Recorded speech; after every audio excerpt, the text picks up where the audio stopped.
दोस्तों, अगर आपने मेरा पहला वीडियो देखा होगा तो उसमें मैंने आपको ये बताया था कि मैं कोई भी वीडियो या कोई न्यूज डालूंगा आपके लिए तो उसमें कुछ ना कुछ बेस होगा जिससे जो आपको आने वाले खतरे से अलर्ट करवाएगा। तो आज का जो टॉपिक है वो बहुत ही इंपॉर्टेंट होने वाला है। आप शुरू से लेके लास्ट तक देखिएगा, तब आपको पूरी चीज समझ में आएगी। आज मैं जिस स्कैम का जिक्र करने वाला हूं वो 500 करोड़ का स्कैम है। कोई 1000 या 500 रुपए का स्कैम नहीं है, 500 करोड़ का स्कैम है। तो ये स्कैम कैसे है और इसमें कौन कौन लोग इन्वॉल्व हैं, कई बार आपने देखा होगा, आपने कुछ ऐड देखी होगी। कई बड़े बड़े यूट्यूबर लाइक एलविश यादव हो गया और भारती सिंह हो गई, इसके अलावा रिया चक्रवर्ती और अभिषेक मलान, जिसको आप फुकरा इंसान के नाम से जानते हो, इन लोगों ने भी इस ऐप को काफी प्रमोट किया। लेकिन लास्ट में जो इसका रिजल्ट निकल के आया कि एक सरेआम ठगी टाइप का इस ऐप ने अंजाम दिया। तो इस टॉपिक के माध्यम से मैं आपको एक तो इस स्कैम के बारे में समझाऊंगा जिसको हाई बॉक्स कहते हैं, और कैसे इसने अपना काम किया और कैसे लोग, कितने हजारों की तादाद में लोग इसकी चपेट में आए और कैसे बड़े बड़े यूट्यूबर को इसके लिए सम्मान भेजा गया। तो चलिए टॉपिक शुरू करते हैं। नमस्कार दोस्तों, मेरा नाम है संजय। दोस्तों, जिस ऐप की मैं बात कर रहा हूं उसका नाम है हाई बॉक्स ऐप। इस ऐप की बात करें, ये फरवरी 2024 में लॉन्च हुई थी, जिसने की शुरुआती 4 से 5 महीने लोगों को काफी इंप्रेस किया। इवन 1 से लेके 5% तक का रिटर्न पर उसमें ट्रांजेक्शन में पर डे के हिसाब से दिया इसने, जो कि अराउंड मेरे ख्याल से 25 से 30% का मंथली निकल जाता है। तो लोगों को उस टाइम काफी अच्छी उम्मीदें थी कि हमें अच्छा रिटर्न मिल रहा है और ये ऐप अच्छा काम कर रही है, लेकिन वो उनकी सोच गलत थी। बट जुलाई 2024 के बाद से इसका रिटर्न आना बंद हो गया, जिसका इम्पैक्ट 30,000 लोगों पे पड़ा। जब वो अपने इशू को लेके गए, लीगल एडवाइस ली, तो उन लोगों का रिप्लाई क्या आया, लीगल नोटिस के बाद उन लोगों का रिप्लाई क्या आया कि कभी ग्लिच आ रहा है वेबसाइट में, कभी इसमें जीएसटी का इशू आ रहा है या कोई लीगल उनको समस्या झेलनी पड़ रही है। तो उन्होंने कुछ बहाने करने शुरू किए। हुआ इसका इम्पैक्ट क्या कि 30,000 लोगों की गाड़े पसीने की कमाई डूब गई। पॉन्जी स्कीम कैसे काम करती है कि पुराने इन्वेस्टर को पैसा देने के लिए नए इन्वेस्टर को पैसा लगाती है।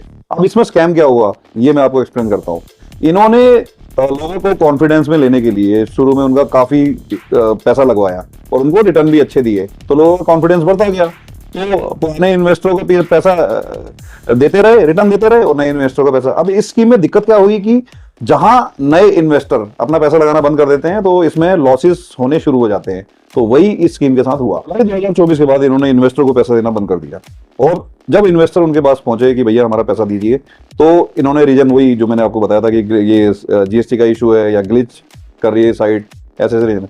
इवन इन्होंने अपना नोएडा में स्थित ऑफिस भी क्लोज कर दिया, जिससे लोगों का कॉन्फिडेंस बिल्कुल खत्म हो गया इसके लिए। अब इसमें सबसे बड़ी शॉकिंग बात यह है कि इस ऐप को बड़े बड़े इन्फ्लुएंसर या यूट्यूबर कह लो और बड़े बड़े बॉलीवुड सेलिब्रिटीज ने प्रमोट किया, जैसे एलविश यादव हो गया, सौरभ जोशी हो गया, अभिषेक मलान हो गया, रिया चक्रवर्ती हो गया, भारती सिंह हो गया। इन लोगों ने इस ऐप को अपने व्लॉग वीडियो में तहे दिल से प्रमोट किया, जो कि एक स्कैम में आप साथ दे रहे हो। और एक कॉमन सी बात यह है कि अगर आप, जो आपके आदर्श हैं, आपके रोल मॉडल हैं, इन्फ्लुएंसर वगैरह, तो इनकी अगर ये किसी चीज को रिकमेंड करेंगे तो आपका ट्रस्ट काफी बढ़ता है, और आपने एक गलत डायरेक्शन में जाके उस चीज में इन्वेस्ट किया और अपने गाढ़े पसीने की कमाई वेस्ट करी।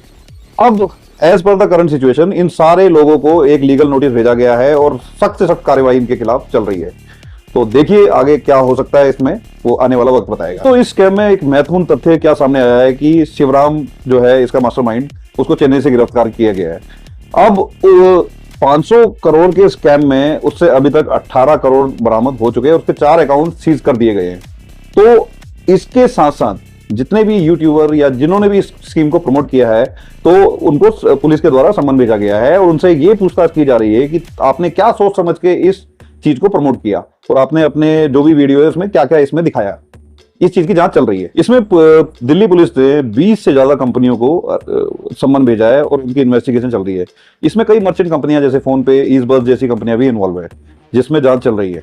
इन सभी कंपनियों ने आरबीआई के नॉर्म्स को पूरा नहीं किया है, इसीलिए इनकी जांच की जा रही है। दोस्तों, इस स्कैम से हमें ये लर्निंग मिलती है कि कोई भी स्कीम, कोई भी पैसा कमाने की स्कीम आपको अनरियलिस्टिक लगती है और शॉर्टकट तरीका वो बताती है या हाई रिटर्न देती है, क्योंकि पैसा इतनी आसानी से नहीं कमाया जाता, तो कभी भी उस ऐप पे विश्वास मत कीजिए। और हमेशा कोई भी पैसा इन्वेस्ट करने से पहले उसके बारे में रिसर्च जरूर कीजिए, क्योंकि आपकी गाड़ी पसीने की कमाई का पैसा है, आपने कितनी मेहनत से अर्न किया है, तो उसको ऐसे मत बहने दो। अगर आपको ये टॉपिक अच्छा लगा हो तो मेरे चैनल को सब्सक्राइब कीजिए, लाइक कीजिए, सभी दोस्तों में फैलाइए, क्योंकि आपके सपोर्ट की मेरे को बहुत जरूरत है। धन्यवाद।